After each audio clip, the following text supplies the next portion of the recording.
Hablemos el día de hoy de los tipos de tasa. ¿Cuáles van a ser los tipos de tasa? Pues vamos a decir que existen tipos de tasa específica,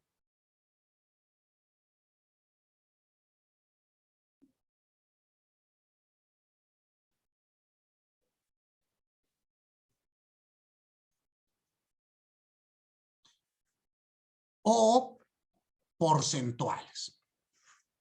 ¿A qué se va a referir?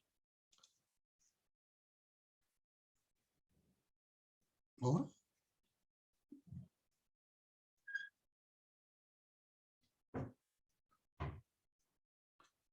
Les decía yo, tasas específicas van a ser aquellas que no toman en cuenta el valor del objeto.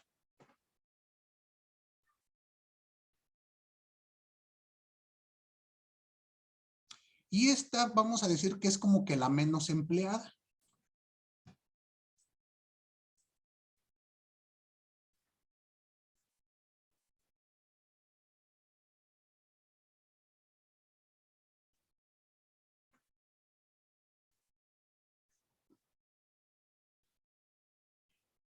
Estas tasas nos platicaba, ¿dónde está? Irving, tú nos hablaste de algunos ejemplos de ella en materia aduanera, ¿te acuerdas? De tasa, pues sí la mayoría son porcentuales, también hay mixtos Pero y específica. ¿Te acuerdas? específicos. Pueden ser en los cigarros que tienen un monto en específico por cada cigarro, creo que son 25 centavos, de acuerdo a la ley del IEPS, o 20, si mi memoria no me falla. Ok, entonces vean ustedes que ahí no importa el valor del objeto, sino lo que importa es que ya es una tasa específica. Por otro lado, vienen las tasas porcentuales. Esta es la más común. Se establece un porcentaje que atañe a la base del impuesto. 15%, 16%, 18%, 19%, 22%, 28%, etc. ¿Queda claro? Entonces, esto va a ser nuestro primer criterio de clasificación. Una clasificación de naturaleza porcentual y otra de naturaleza específica.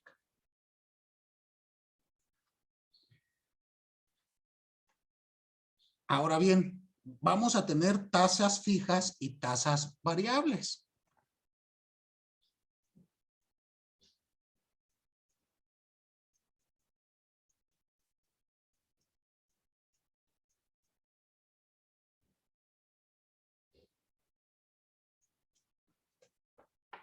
Un segundo, por favor.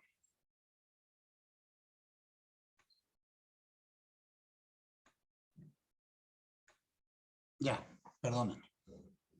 Les decía, el siguiente criterio es la tasa fija y la tasa variable. ¿Cómo lo debemos de entender? ¿Será tasa fija aquella que no se altera?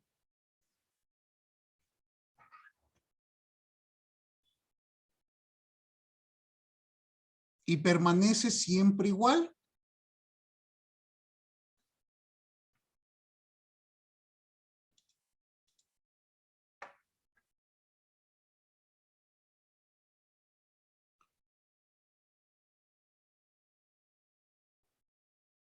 Por otro lado, la tasa variable, pues es aquella que se modifica en razón de la base. En el caso del primer tipo de tasa, pues tendríamos como ejemplo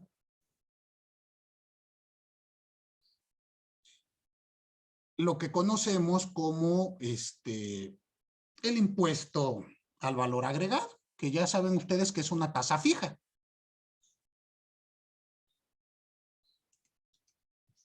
Y las tasas variables, pues son aquellas que aumentan dependiendo, pues, los ingresos de los contribuyentes o los montos que puedan tener estas, dependiendo si somos pequeños, grandes contribuyentes, dependiendo de nuestro régimen, pueden modificarse las tasas. Es lo que se conoce como tasa progresiva. ¿Sí queda claro? Ahora, partamos de que existen también, tasas fijas y tasas variables. Ahora hablemos de la tasa progresiva y las tasas regresivas, que es la siguiente clasificación.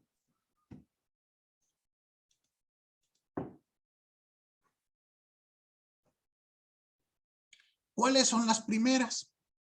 Las progresivas. Debemos de entender por ellas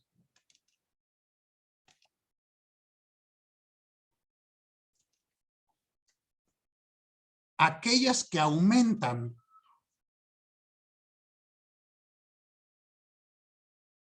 en la medida que aumenta la base gravable.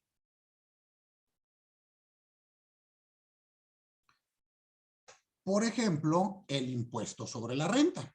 Ustedes saben que el impuesto sobre la renta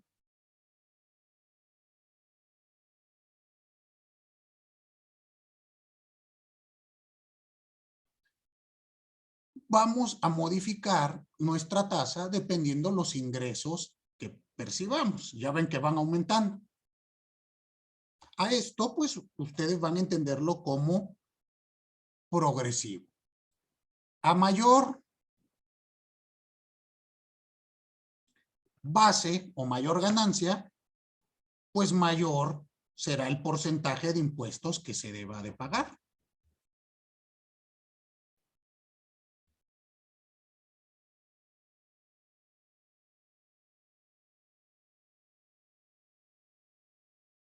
¿Sí queda claro? Entonces hay que partir de ello. Esta tarifa, estas bases progresivas, podemos decir que son como que las que más emplea el legislador. Y pretenden tener un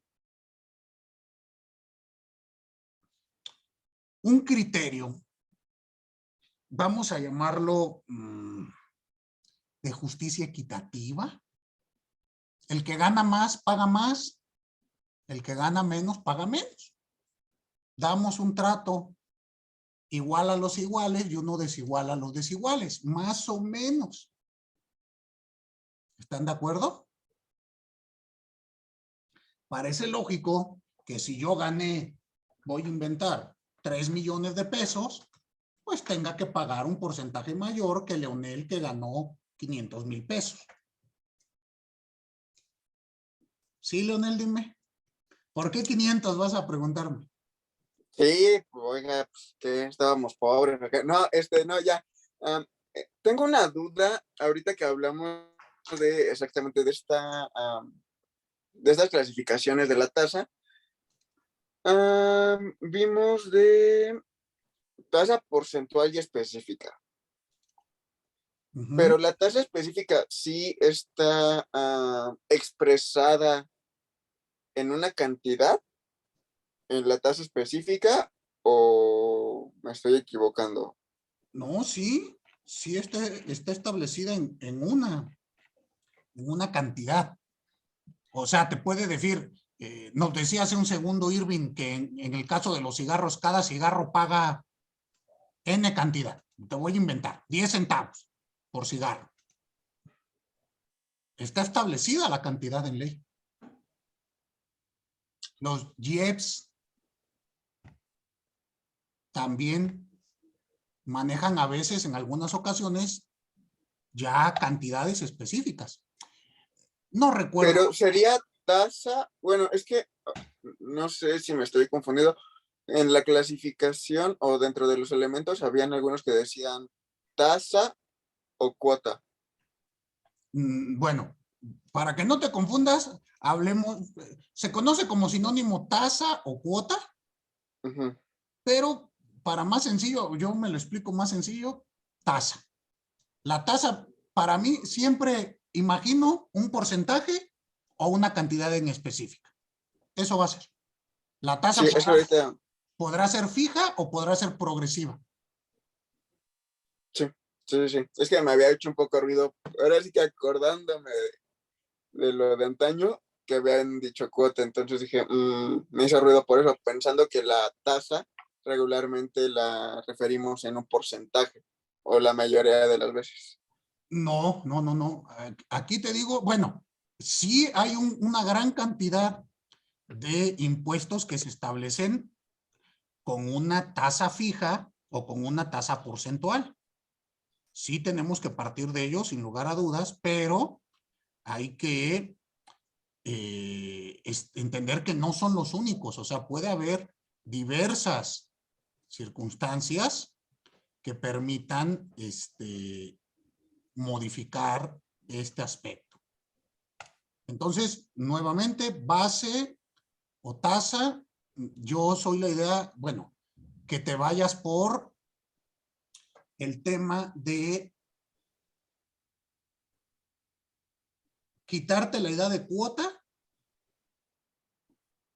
pensar en tasa y que la tasa puede ser porcentual o cantidad específica.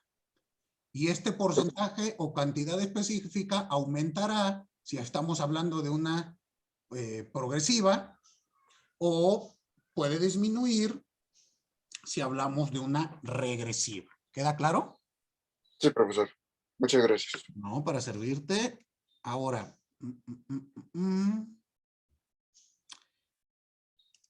hablemos, ya adelantaba yo un poco, hablemos de esta siguiente fase. Perdón, fase. Estoy yo en mis temas de, como tengo que mandar mi avance de tesis doctoral, ahí tengo metido las fases procedimentales y todo eso, entonces ando ahí desubicado. Hablemos del siguiente tipo de tasa, que es la tasa regresiva.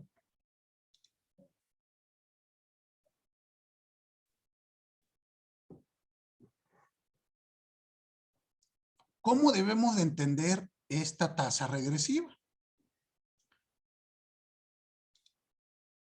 Hay que entenderla como aquella. Bueno, la progresiva ya nos quedó claro, ¿no? Aumenta. La regresiva, contrario sensu, ¿qué nos va a decir? Al aumentar la base, disminuye el porcentaje que debemos de aplicar para determinar la contribución. Aquí sería al revés. Hay ocasiones que si mi base llega ya a N cantidad, ya regresamos el porcentaje que hay que cobrar. ¿Queda claro? Estas son pocas, las establece poco el legislador, pero bueno, es necesario que lo conozcan. Muy bien, dime Irving. Gracias, maestro. Bueno, nada más igual una pregunta. Aquí no entrarían las tasas mixtas. Bueno, yo conocía, por ejemplo, el caso de los aranceles específicos mixtos. Y pues aquí siento, no sé si pudiera hacer lo mismo en las tasas. Por ejemplo, en el caso del chocolate, se me ocurre, en la ley de impuestos generales de importación y exportación, pues ahí sí maneja un porcentaje en específico para el chocolate y aparte un porcentaje citado en la ley del IEPS. Por eso se supone que es mixto, porque maneja tanto un porcentaje de impuesto de manera porcentual, vaya la redundancia, y fijo, de acuerdo a la cantidad de azúcar que maneja. Entonces, no sé si sea igual o sea diferente en el caso de los aranceles. Bueno, ¿a qué voy yo? Y esto ya depende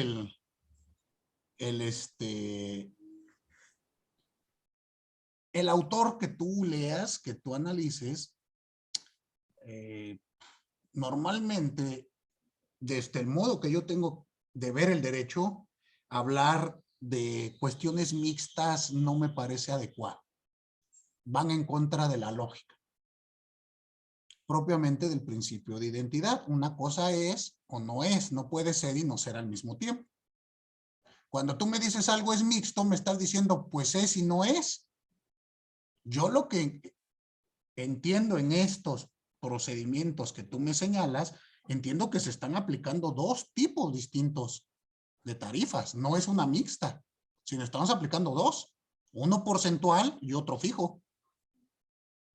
Sí, de hecho así es. Entonces, bueno, pero nuevamente, ustedes recuerden que como especialistas tienen que tomar postura referente a esto. Ya saben que en el derecho pateamos una piedra y salen 10 opiniones. Aquí el tema es que ustedes puedan,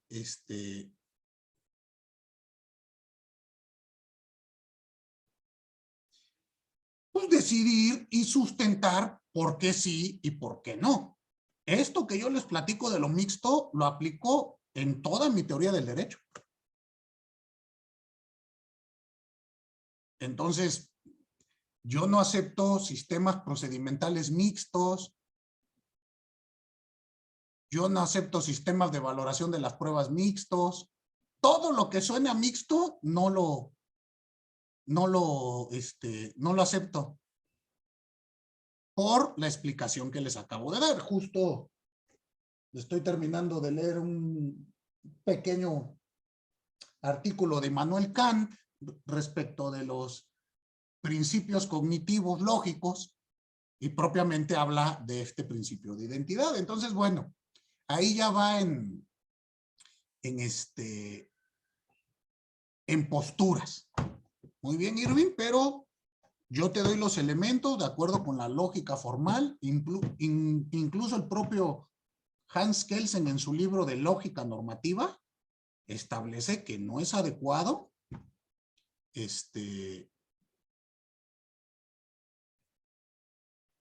señalar la mixtura en el proceso.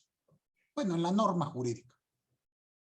Sí, de hecho, bueno, ahora que lo pienso, yo no he visto en que ninguna ley lo manejen así como tal. Sí, es una clasificación doctrinal, pero es que acuérdate que los abogados somos mañosos y más los maestros. No sabemos qué hacer y te contestamos, es mixto, es ecléctico, es champurradito, campechano. ¿Están de acuerdo? Si no sé dónde lo pongo, lo hago mixto y ya. Pero siendo técnicos, siendo lógicos, me parece a mí que no puede existir esta mixtura. Se están aplicando dos tasas distintas. Ahí habría que analizar si no estamos teniendo un doble pago de contribución por el mismo objeto. Aunque tú mismo ya diste una respuesta preliminar, que es lo que ha establecido la Corte. No, no es un doble pago por lo mismo. Uno estás pagando por porcentaje de azúcar y otro estás pagando por otra cosa. Entonces son distintas las bases en las que se está aplicando la contribución. ¿Estamos de acuerdo o no? Bueno, esa ya es otra discusión, pero eso es lo que ha establecido la Corte para estos casos en particular. ¿Sí queda claro? Sí, muchas gracias, maestro. De nada.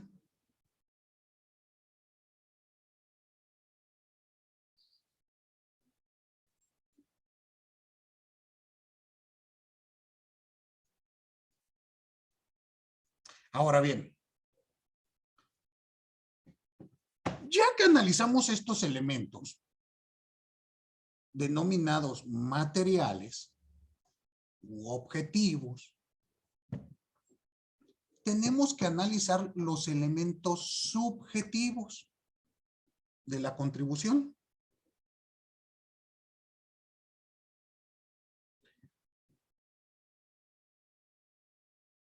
¿Cuáles van a ser estos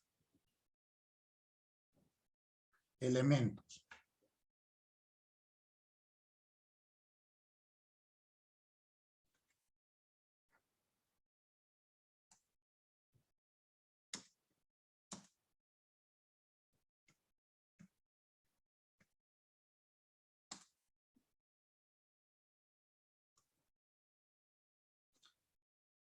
¿O a qué se refieren? A los entes dotados de capacidad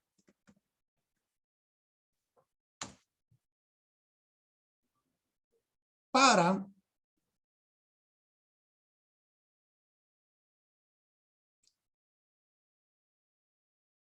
tener derechos y obligaciones en el ámbito fiscal.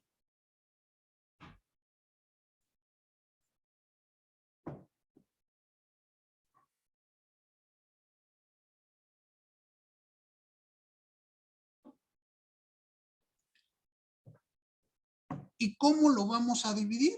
En sujeto activo y sujeto pasivo. Nuevamente, estamos hablando de sujetos, perdón, de elementos subjetivos o personales de la contribución.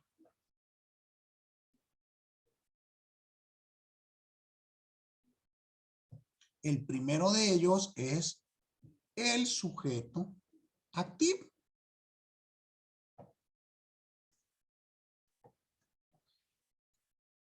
¿Cómo lo vamos a entender? Bueno, vamos a entender que el sujeto activo es el acreedor de la obligación fiscal principal. ¿Qué quiere decir esto? Pues quien tiene la obligación de pagar.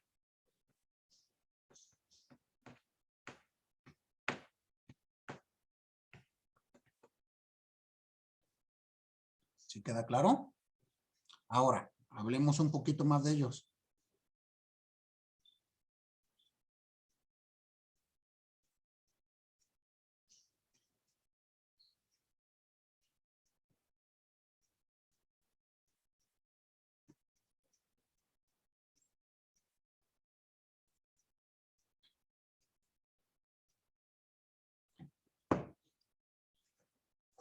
Esta calidad de sujeto activo puede recaer tanto en personas físicas como en personas legales.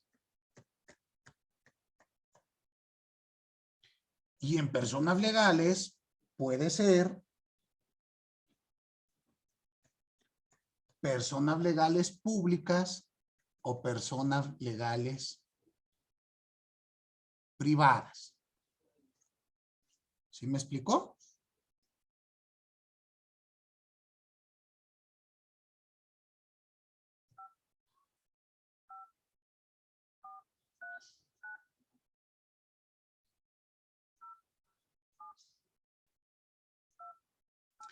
¿Qué quiere decir esto? Que hay que entender que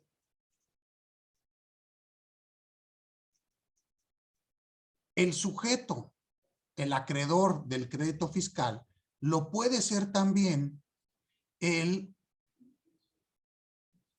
propio Estado, el ente público. ¿Sí queda claro? No únicamente lo será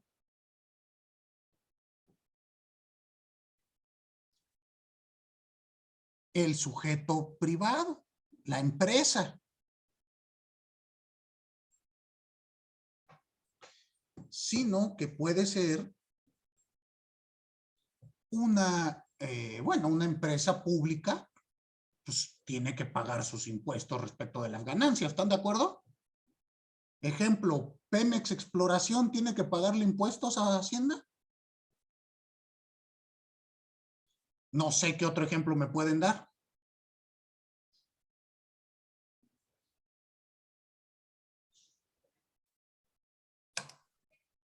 CFE.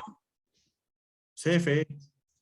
La Comisión Federal de Electricidad y así por el estilo, ¿no? ¿Qué es lo que me interesa? Bueno, yo veo que ya lo tienen muy claro, que tomen en cuenta ustedes que este sujeto, el sujeto activo, es el acreedor de la obligación. Y podrán ser personas físicas, personas legales privadas o personas legales públicas. Siempre y cuando, pues, estas personas legales públicas sean organismos fiscales autónomos, desconcentrados o descentralizados, que perciban una actividad financiera del Estado. ¿Queda claro?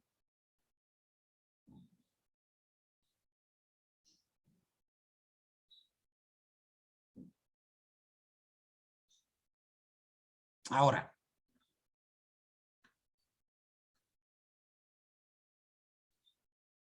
puede ser también, o va a recaer también, esta calidad en una persona que no sea el titular del crédito fiscal.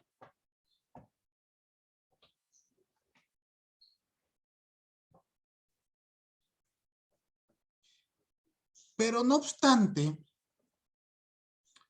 tenga responsabilidad solidaria respecto del crédito. ¿Qué ejemplo me pueden dar de ello?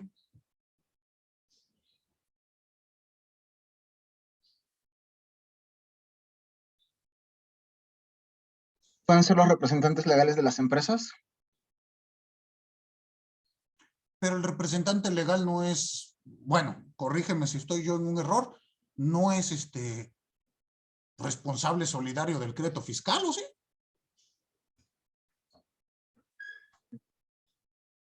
¿Qué ejemplo?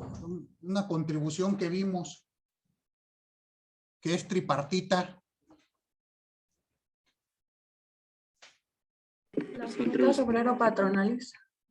Exactamente, Claudia. Las cuotas obrero-patronales.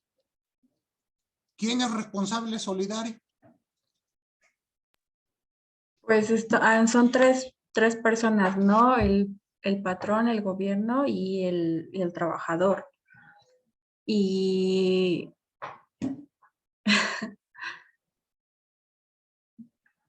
por ejemplo, si el gobierno, o la parte que le corresponde al gobierno sería responsable solidario en caso de que no se entreguen completas, por decirlo de alguna manera. Exactamente. Siempre que tengas una responsabilidad solidaria respecto del crédito, te conviertes en sujeto de la relación. Otro ejemplo, como forma de garantizar el crédito fiscal, está el garante solidario. ¿Han escuchado de él?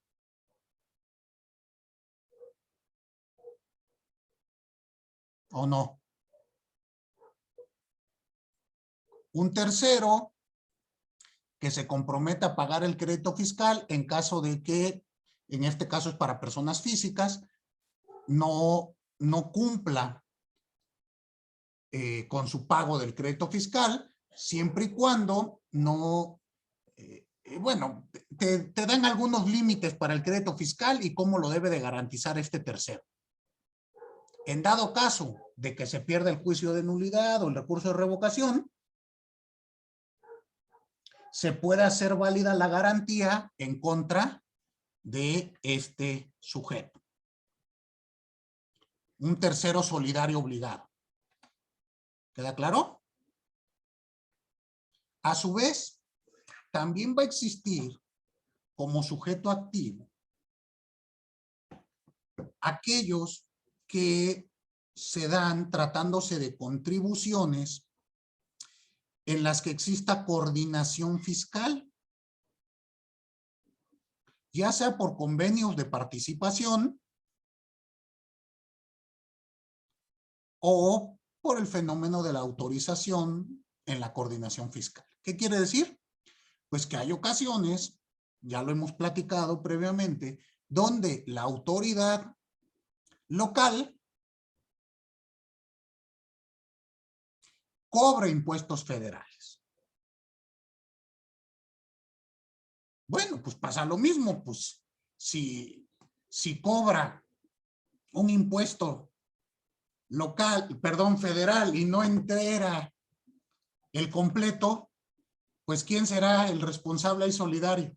¿El contribuyente que ya pagó completo o la autoridad recaudadora? Por eso les decía yo que puede ser persona legal, tanto física como pública. Perdón, persona legal tanto pública como privada. ¿Quedó claro?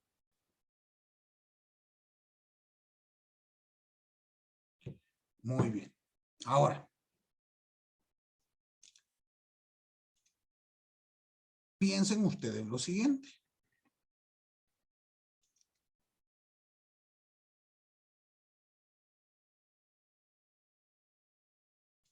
Esta circunstancia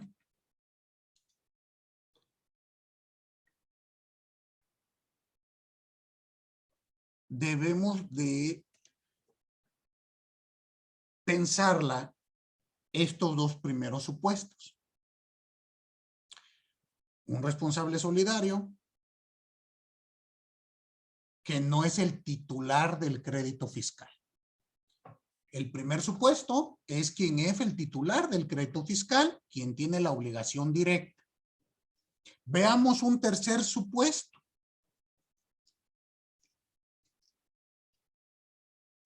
Este se va a referir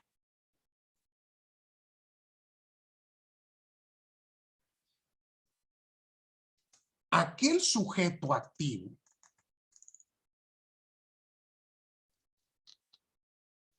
que tiene conferida la competencia de cobro a través de una norma jurídica.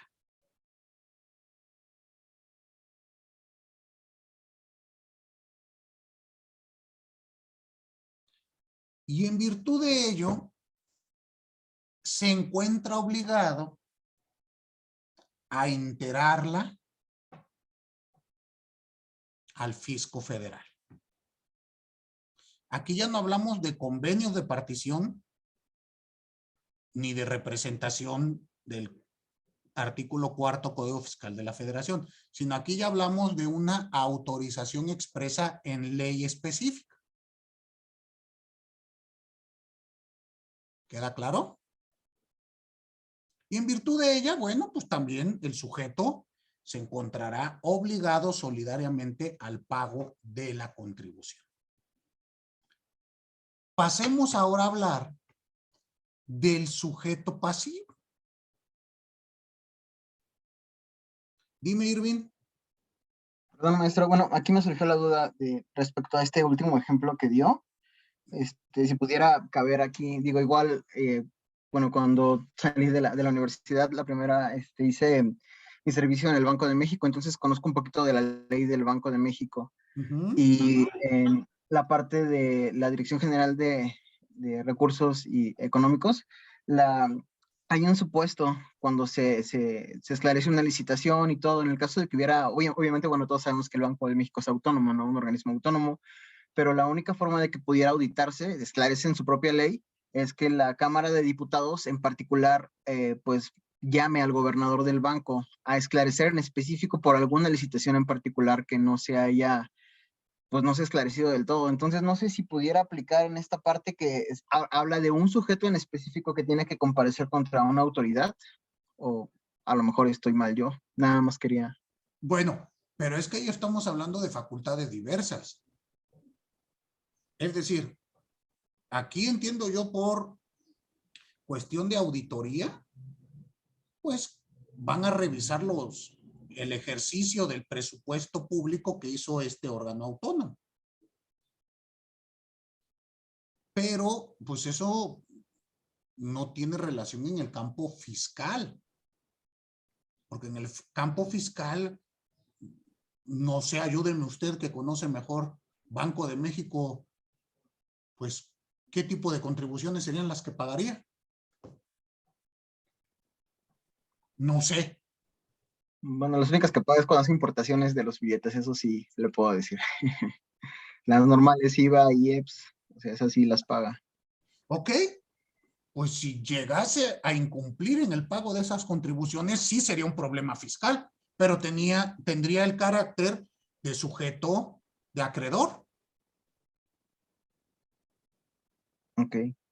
Y el tema de las auditorías y eso, bueno, yo lo entiendo diverso. Ahí es referente al ejercicio del presupuesto. El presupuesto, ¿verdad? Sí, tienes razón. Ya, muchas gracias. Porque me hice un poquito de bolas, pero no había podido encontrar un supuesto en el que cuadre esta parte de que mandan llamar al gobernador, pero sí no tiene nada que ver con esto, tienes razón. Sí, en el tema fiscal no. En otros, pues a lo mejor sí.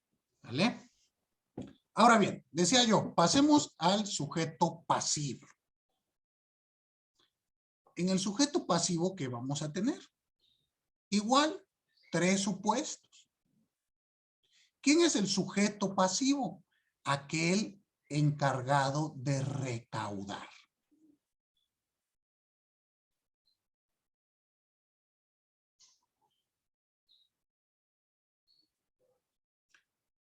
Entonces, veamos el primer supuesto.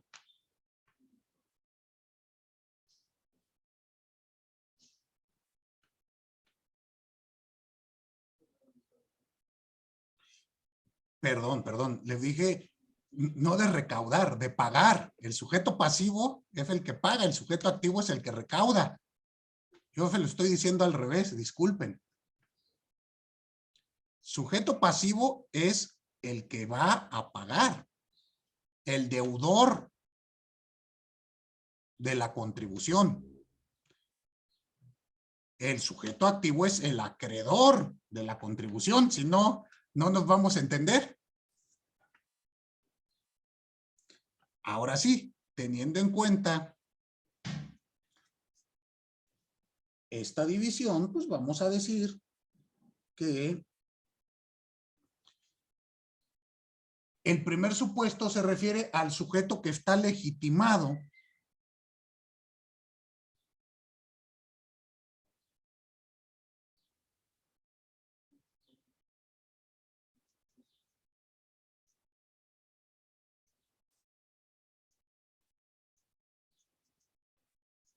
el que está legitimado a hacer el pago de la contribución. Recuerden ustedes que tengo que hacer el pago pues al haber realizado el hecho imponible. Y aquí decimos que es propiamente el contribuyente. Hablemos de este primer supuesto. Yo compré las papas, pues yo pago el impuesto correspondiente. Yo obtuve ganancias, impuesto sobre la renta, pues tengo que pagar mi impuesto a la ganancia. ¿Estamos de acuerdo? Y entonces es el que paga. ¿Y por qué decimos que el sujeto legitimado? Porque recuerden que no existe gestión de negocios en materia fiscal. Bueno, tampoco en administrativo. ¿Queda claro? Muy bien. Segundo supuesto.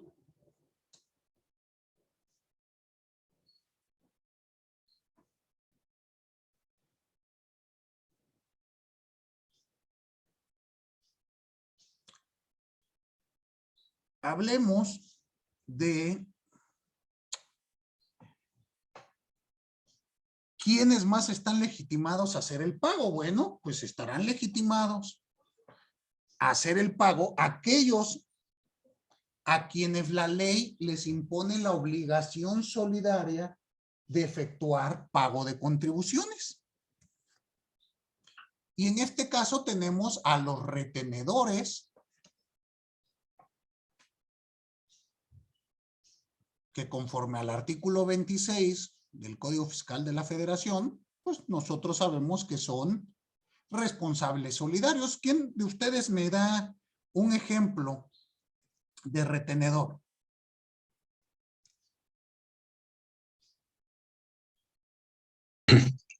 ¿Los patrones? Ok, los patrones, ¿quién más? Los bancos, ¿no? Cuando son cuentas de inversión, tienen que hacer, obviamente, pagar una parte al SAT sobre esas inversiones. Exactamente, cuando el banco realiza una inversión a nombre y cuenta de Juan, Pedro, Hugo, Paco, Luis, pues les tiene que retener su impuesto a la ganancia. Otro ejemplo. Los notarios. Los notarios, como bien dice Kevin, ¿no? Pues el notario te ejecuta con tu escritura y ahí te retiene la cantidad, pues ya sea de impuesto sobre la renta, ya sea el impuesto por la adquisición de bienes inmuebles, etcétera, etcétera, etcétera. Muy bien. Entonces, bueno, este es el segundo supuesto. Y como ellos, pues ustedes saben, al ser responsables solidarios, pues si no lo enteran, pues ellos tendrán que pagar. Se han dado varios casos donde el notario no entrega las contribuciones. ¿Sí se han enterado? ¿Los han leído en periódicos o no? Sí, hubo algunos casos donde pasaba esto. Entonces, bueno, siempre hay que tener cuidado en todas estas cuestiones.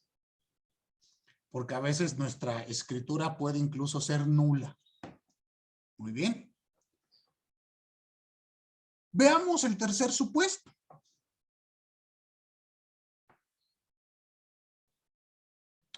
El tercer supuesto, pues, es un poquito más extraño. El tercer supuesto dice que cualquiera puede pagar, cualquier persona, es decir, un tercero, ya sea que lo conozca, lo apruebe el deudor o lo ignore. Es decir, si yo me encuentro la declaración anual de Claudia y voy y la pago, ¿creen ustedes que el banco me diga que no? Pues, págame ya, ¿no? ¿Y ustedes creen que al ente recaudador le va a importar si pagó Adrián Polanco o pagó Claudia? Pues ya llegó el pago a nombre de Claudia. ¿De dónde salió el dinero? ¿Qué me importa? Ahora, pues es un supuesto un poquito más improbable. Más difícil que ocurra, ¿no? Pero bueno, pues también puede pasar. ¿Estamos?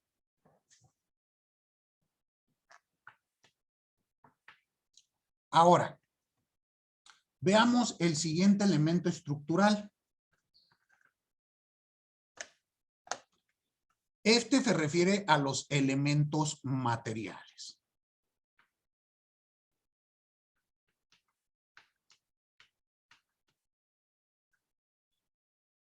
¿Cuáles van a ser ellos? En primer lugar, el objeto de la obligación.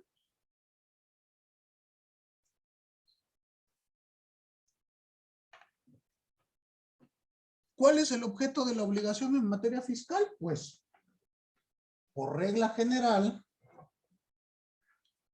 la entrega de una suma de dinero.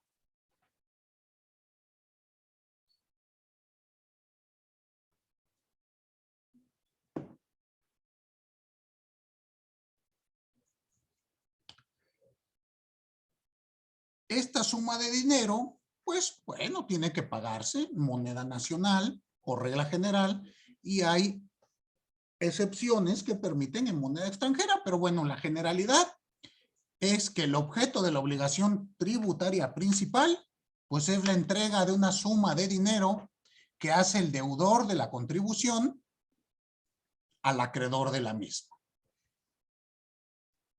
¿Queda claro? Segundo elemento.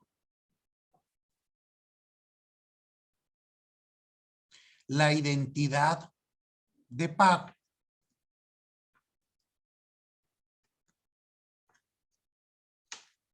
¿Esto en qué consiste? Pues que tengo que pagar exactamente la cantidad que es determinada como mi obligación.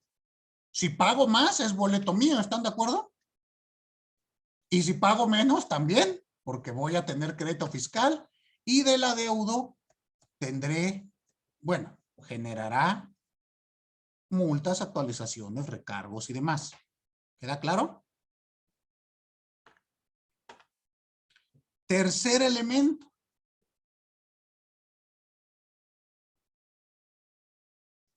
La indivisibilidad.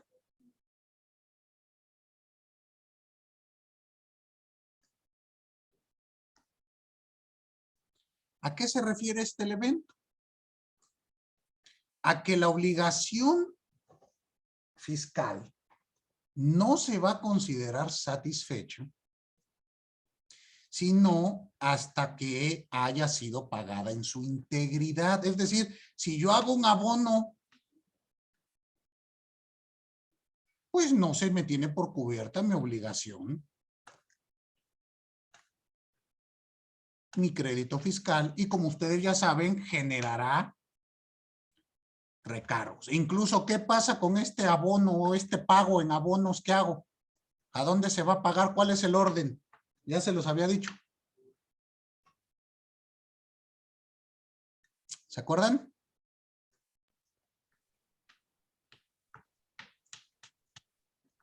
Ya no se Sí acuerdan. nos lo había dicho, pero primero es...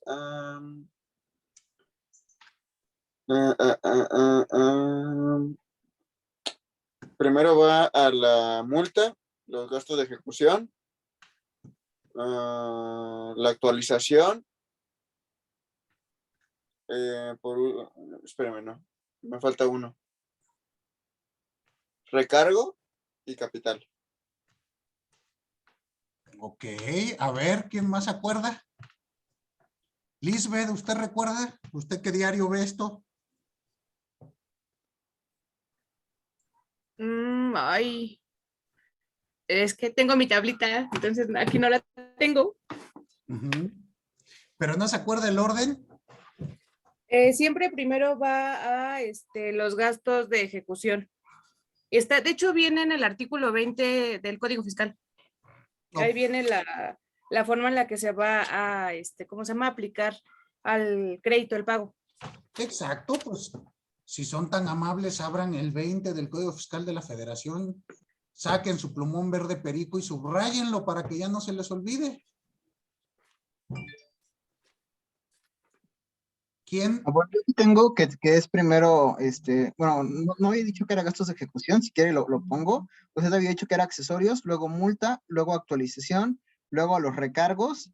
El quinto era ya a gastos de ejecución y el sexto a capital. Vamos a checar el 20. Quitémonos de problemas. Si gastos de ejecución lo tenemos como el quinto elemento al donde se va el pago. Pero como gusten, si quieren lo ponemos hasta arriba, como usted nos diga, maestro. Sí, pues leamos el 20. Es que no. ¿Lo leo? Sí, por favor. Artículo 20. Las contribuciones y sus accesorios se causarán y pagarán en moneda nacional. Los pagos que deban efectuarse en el extranjero se podrán realizar en la moneda del país de que se trate. Y nos saltamos hasta el 1, 2, 3, 4, 5, 6. Séptimo párrafo. Los pagos que se hagan se aplicarán a los créditos más antiguos siempre que se trate de la misma contribución y antes del laudo principal. A los accesorios en el siguiente orden: gastos de ejecución, recargos, Entonces, multas, espérame. Siguiente orden. Gastos de ejecución. Luego. recargos, Ajá. multas. Ujú. Y luego va la indemnización a que se refiere el artículo séptimo, no, el párrafo séptimo del artículo 21 de este código. Ok, entonces van en ese orden. Y hasta el último a suerte principal, eso sí queda claro. Sí. ¿Sale? Entonces hay que establecerlo así. Muy bien. Ya para que no, ya anótenlo, es este. Y de ahí partimos para nuestra explicación. Bueno. ¿A qué se refiere la integridad o indivisibilidad de la obligación tributaria? Pues que hay que cumplir con el pago total de la misma. De tal modo que, pues, si yo doy un abono, pues este se va a entender que se va primero a gastos de ejecución, etcétera, etcétera, etcétera, y al último a suerte principal. ¿Queda claro? Esto es indispensable. Ahora, pasemos al siguiente elemento. Nos da tiempo todavía tenemos tiempo de clase. El siguiente elemento que establece nuestra ley, bueno, la doctrina y retomado de la ley, es los elementos formales.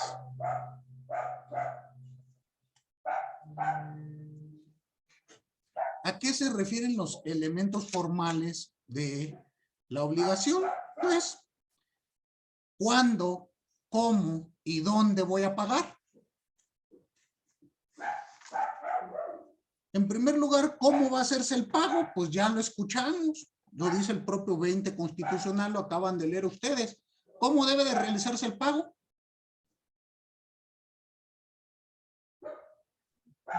¿Moneda nacional? No te escuché. ¿En moneda nacional? En moneda nacional. y excepcionalmente en moneda extranjera cuando el pago se realice fuera de nuestro país. ¿Estamos?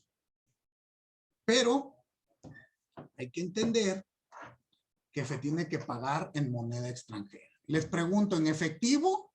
¿A crédito? ¿Cómo?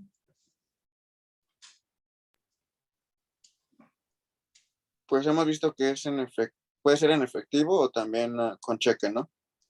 En efectivo. Incluso ya se puede pagar con tarjeta de crédito. No recuerdo bien, es que la verdad no recuerdo bien en dónde viene eso, pero fue una capacitación que nos dieron con respecto a las declaraciones, porque nos llegaban mucho esa duda, si podíamos, bueno, si se podía pagar con tarjeta de crédito, y al principio les decíamos que no, que solamente era a través de depósito, de transferencia, etcétera. Pero después solicitamos una como consulta y el área central nos dijo que sí, que era permitido la tarjeta de crédito, porque al final del día, pues el contribuyente se hará pelotas ya con el banco. Mientras nos pague a nosotros, no nos interesa hasta cierto punto de dónde obtenga el dinero. Exactamente. Entonces tenemos pago en efectivo, pago con cheque, pago a crédito, incluso hasta excepcionalmente pago en especie. Antes lo pagaban así muchos artistas, ¿no? Muchos pintores. Pero excepcionalmente, ¿no? O sea, se han dado casos, por ejemplo, recién que hicieron un busto de Tata Salvador de Litio primero de México, cuarta T, ¿no? ¿No ven que pagaron con unos bustos de Obrador unos adeudos? Ah, no me sabía eso, pero... Y varios artistas, pues así como que donan sus obras. Hay un caso de ay, ¿cómo se llama este? Es un pintor oaxaqueño, artista plástico. Bueno, se me va el nombre. Dicen las malas lenguas que él tenía un adeudo, no pagó y que les entregó unas obras tituladas Cuadernos de Mierda. Que se supone él utilizó su materia fecal para dibujarlos y con eso le pagó a Hacienda. Orozco, me parece que es Orozco. Y como es, pero son casos muy excepcionales, o sea, es raro que Hacienda nos reciba cosas en especie para pagar. Reitero, excepcional. Algunos autores, no sé si ustedes buscan la nota, les va a aparecer la que les dije de Obrador.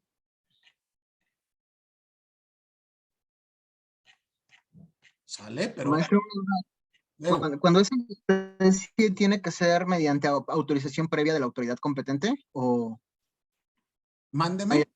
cuando es cuando es en especie, como nos comenta, excepcionalmente tiene que haber una autorización previa por la autoridad que está requiriendo el pago? ¿O sí, no? O sea, tiene que decirte, ok, te acepto el pago mediante esto, ¿no?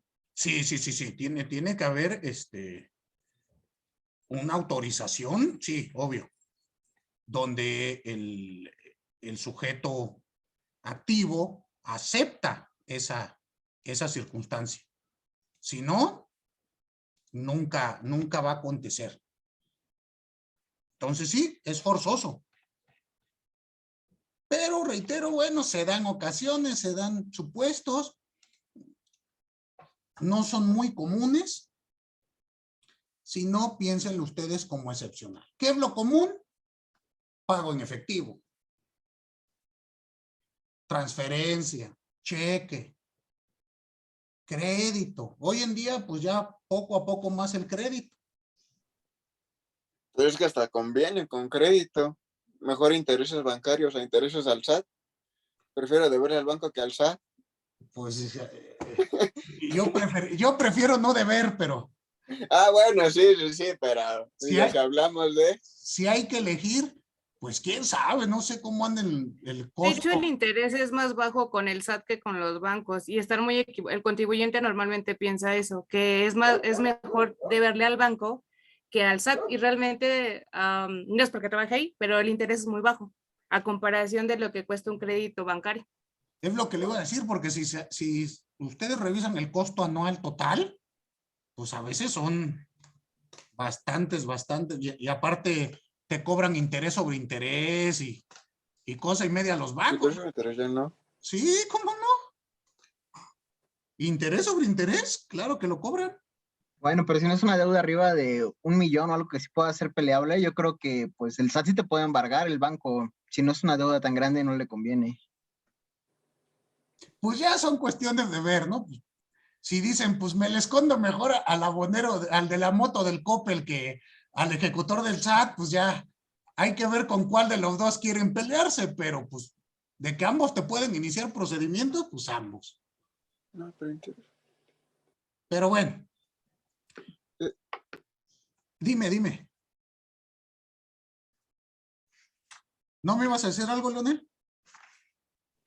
No, me quedé pensando en lo del interés sobre el interés. ¿Pero qué no sé, ya está prohibido?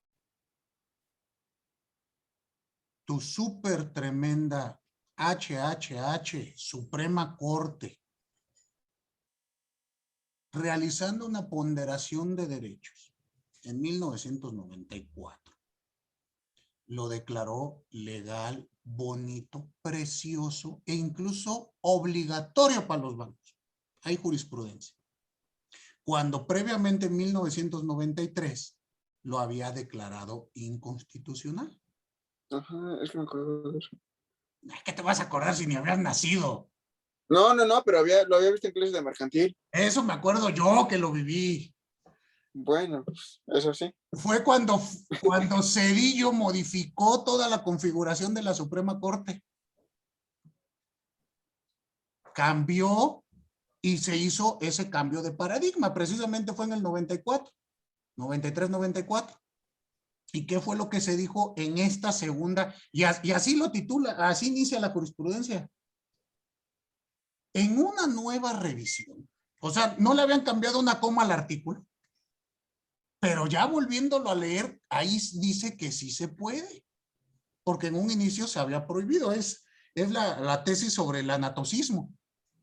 Y hoy en día tan es válido que lo único que ha dicho ahora la Suprema Corte es, nada más no seas manchado, que no sea usura, que no llegue a más de, no nos hemos puesto de acuerdo, pero se manejan entre un 45% anual, pero de costo total. Acuérdate que hoy en día está permitido anatocismo y la capitalización de intereses. La capitalización, sí, de hecho es una fórmula para renegociar la deuda muchas veces, pero... Sí, y el cobro de interés, pues cuando capitalizas el interés, ¿no estás cobrando interés sobre interés? Pues sí. Pues, así de sencillo, pues lo que me dio el interés se lo sumo a la suerte principal y le vuelvo a aplicar el porcentaje, pues es un interés sobre interés.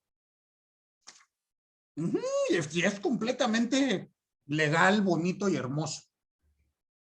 Muy bien. Ahora, veamos el segundo elemento. Lugar de pago. Recuerden, estamos viendo elementos formales. El siguiente es lugar de pago.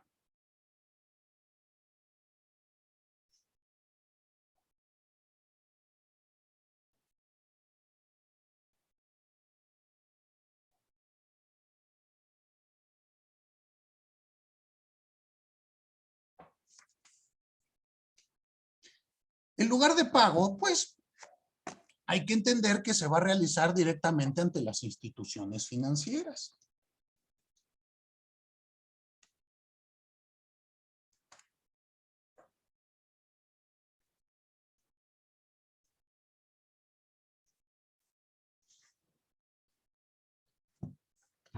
Y de manera excepcional, se puede realizar, bueno, no, actualmente hay que pagar ante una autoridad financiera perfectamente autorizada mediante líneas de captura o con las transferencias, vamos, bancarias establecidas. De manera excepcional serán los cheques, pero siempre tienen que ir dirigidos a la autoridad recaudadora. ¿Queda claro? Antes era muy común pues, que el ejecutor te dijera, pues tú deposítame aquí y ya no hay bronca. O dámelo y yo voy y se lo pago al SAT. Eso ya creo que a ustedes les queda más que claro que eso no es adecuado. ¿Estamos? No es legal. Lugar siempre tendrá que ser en estas instituciones financieras o por medio de plataformas de los propios entes que permitan garantizar los pagos o las transferencias electrónicas. Y por último, el último elemento formal es la época o el tiempo de pago. Pues, ¿cada cuándo hay que pagar? Pues vamos a entender que el plazo de pago pues es el momento establecido en ley para cumplimentar la obligación tributaria principal.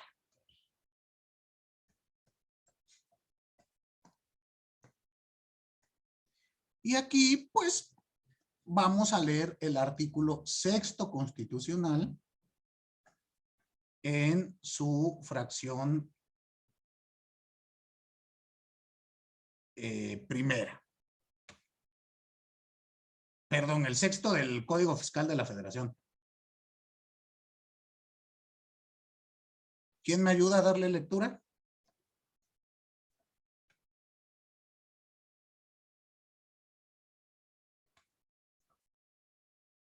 Yo, profesor. Por favor. Dice, artículo 6º, las contribuciones se causarán conforme se realizan las situaciones jurídicas o de hecho previstas en las leyes fiscales vigentes durante el lapso en que ocurran. Y dijo fracción primera, ¿verdad? Bueno. Ok, es...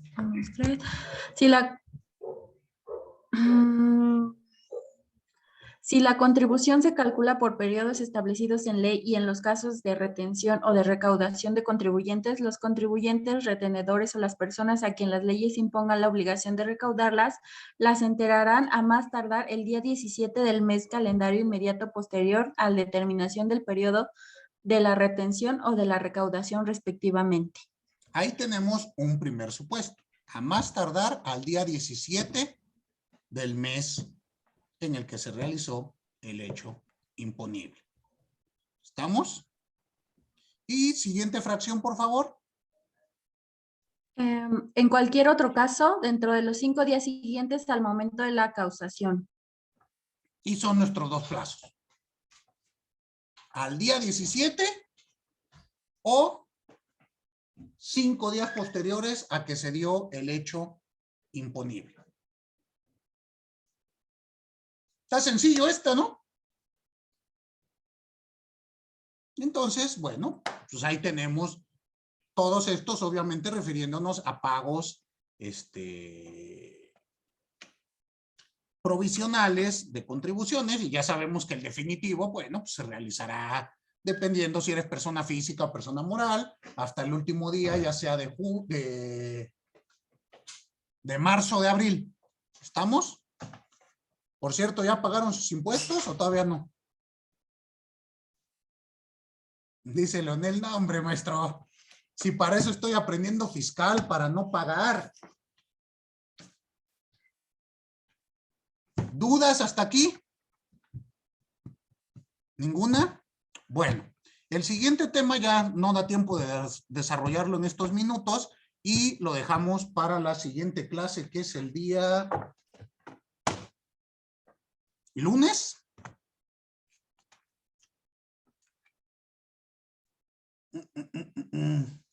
Ese día es la ceremonia de los maestros en nuestro convivio. No sé bien a qué hora es. Les mando un mensajito si me alcanzo a conectar, por favor. Ya, si me resbalo con una cáscara de tequila o algo, bueno, no nos conectamos, no nos vemos. ¿Estamos? Porque literal, a las 10 de la mañana es la ceremonia para los maestros que cumplimos 10 años. A mí ya me toca que me otorguen mi medallita. Y luego creo que a las 3 de la tarde empieza el evento. Entonces, de 3 de la tarde, en lo que me sirven de comer ya me dieron las 5 y la clase con ustedes es a las 6, pues no me alcanzo a conectar. Pero si por algún motivo no voy a la reunión o algo, pues les aviso y nos vemos por acá. ¿Sale? Perfecto. pues pasen excelente fin de semana y nos vemos por acá el próximo lunes si todo sale bien. Hasta luego. Hasta luego, profesor. Gracias. El miércoles. Gracias, profesor. Gracias. Hasta Hasta luego. luego, profesor. Buenas noches. Nos vemos.